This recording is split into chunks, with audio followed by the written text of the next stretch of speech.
Hi, I'm KB with Nerdophiles. How are you both doing? Hi, Yeah, good. How really are well, thank you? you. Oh, I'm doing well. Thanks so much. I love the dynamic of you guys' friendship on screen. So just tell me a little bit about kind of the type of preparation between the two of you that it took to really play best friends who are close, but also very different, and Mhm. very guarded and kind of have to keep secrets from each other while on the island. And I'll start with I mean, Jenna. okay. Okay. Sorry. I mean, for myself, just for me, it was a lot of movie watching. It was a lot of like watching YouTube videos of trauma victims and stuff like that. And when I first met Edina, the first thing that clicked with each other is that we both have our indigenous heritage, and the first thing we were talking about is like how relatable and how familiar we were with like both of like our stories we have about our heritage and stuff like that. So for us to always talk about that and always like have that connection with each other and ourselves, it was so much more easier to like and more comfortable to film like on camera, like as well as like even like off screen. We've always had like the best talks talking about that stuff. So it's like so much more easier and honestly better. Yeah, I totally agree with Jenna. I'm Indigenous New Zealand, so I'm Māori, and yeah, speaking about those experiences together, I think really formed and solidified our friendship. It was like one of the first dinners we went to, actually. I think that we had a massive chat about all of this, We had and a then also, heated in terms of conversation. yeah, it was a big conversation. But then even playing our characters. Jenna and I are so different, as are Tony and Martha, and sort of finding those parallels in our own relationship as well as our on-screen relationship was so fun to explore. Because yeah, I mean, obviously Tony and Martha have known each other for a really long time, but being able to form a friendship with Jenna, to be able to tell that story authentically was beautiful.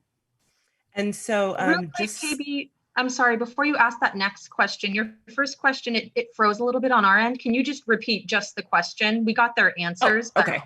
yeah, just repeat that question. Thank you. Perfect. So my question really is, I love the on-screen dynamic between the two of your characters, between Martha and Tony. So talk a little bit about the preparation between the two of you that went into playing best friends who are close, but also very different and have to be guarded and keep secrets from each other. That Is was that good? great. Thank you. Yeah, thank Okay. you. You can move on. Thank you.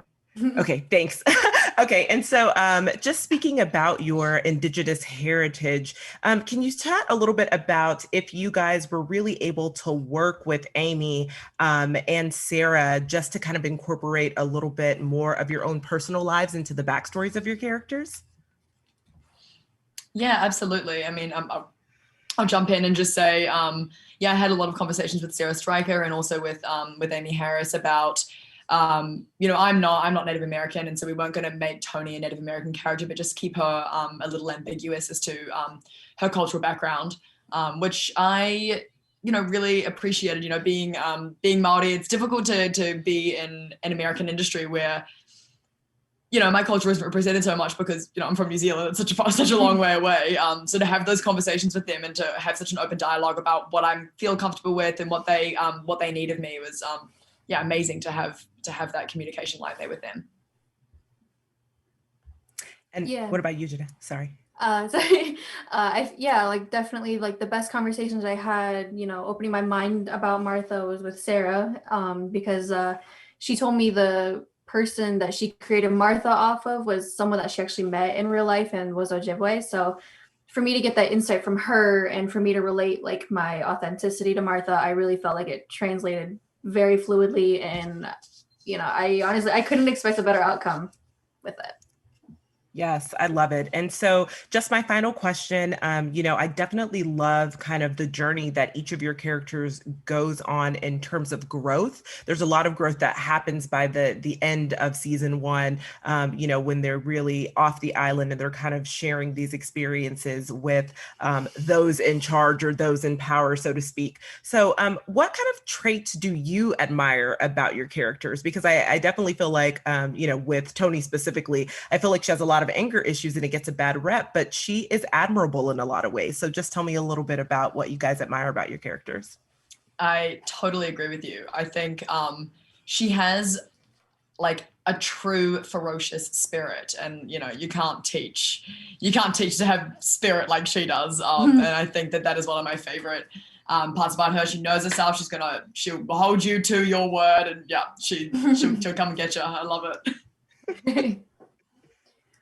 For me, it was definitely Martha's innocence. To me, it's like she brought out this like light that almost balanced out like Tony's behavior versus like my behavior. No, that's why we work so well together. We just balance each other out. So I feel like that was like the best thing that I've learned about her. Well, amazing. Well, I can't wait to see you guys in more projects, and just thank you so much for chatting with Nerdophiles. Thank you so Of much. course. Thank you so much. Bye. See you later.